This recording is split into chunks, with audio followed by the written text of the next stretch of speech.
Assalamualaikum dan salam sejahtera guys. Rokan Rocky di sini. So hari ni saya dekat Segambut ni.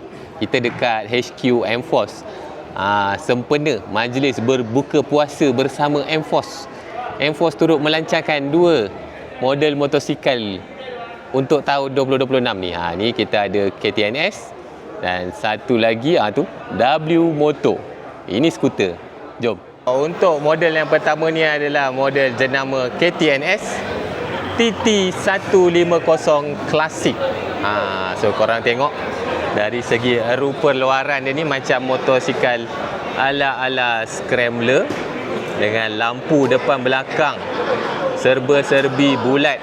So motosikal ni dikuasakan dengan enjin 1 silinder 149cc yang mampu menghasilkan kuasa sekitar 7.8 kW dan juga 11.5 Nm of torque. Tangki petrol dia ni korang tengok 11 liter guys. Dan ada juga kemasan-kemasan tambahan yang kecil-kecil ni, memang cantik lah. Seat dia pula menggunakan single piece seat, menggunakan corak-corak ala-ala Caterpillar ni. Datang siap dengan slider guys. Ada crash bar ni. Saya seri hadapan dia 18 inci dan menggunakan rim jenis jejari ni. Korang tengok tayar dia berkotak-kotak. So sistem suspension hadapan menggunakan telescopic fork dan sistem brake hadapan menggunakan disc. Belakang pun pakai disc tapi korang tengok ni tak ada ABS. Saya seri belakang dia pula 17 inci.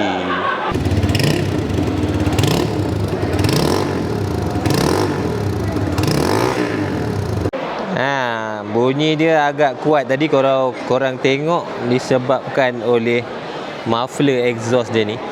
Ini paparan meter dia bulat dan kecil, menggunakan meter digital. Untuk motor kedua kita adalah skuter guys. Sebab rakyat Malaysia suka skuter kan. Ini skuter jenama W Moto model NX150S. So kalau korang tengok skuter-skuter China sekarang makin lama makin cantik lah. Design dia makin lama makin cantik lah pada saya. Personal opinion. Skuter ni dikuasakan dengan enjin 1 silinder 149cc yang mampu menghasilkan kuasa sekitar 11.6 kW dan 14.7 Nm of torque.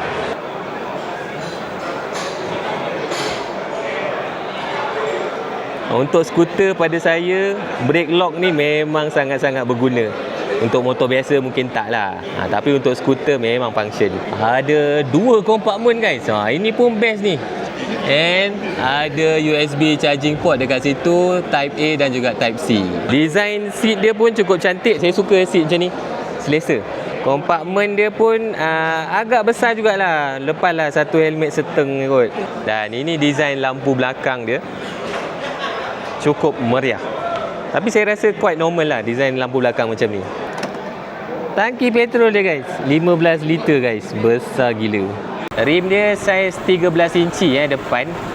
Menggunakan sistem brake disc dan ada ABS. Dan seperti yang korang tengok tu ada traction control system. Sistem suspension hadapan menggunakan telescopic fork. Saiz rim belakang dia pula sama 13 inci. Juga menggunakan sistem brake disc and sistem suspension belakang dia menggunakan dual shock absorber dual shock. So itu dia guys, dua model baru daripada Enforce, jenama KTNS dan juga W Moto.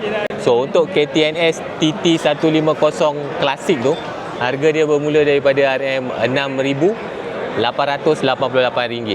So untuk W Moto NX150S tu pula tak lari jauh, sama lebih kurang bermula daripada RM6,688 sahaja.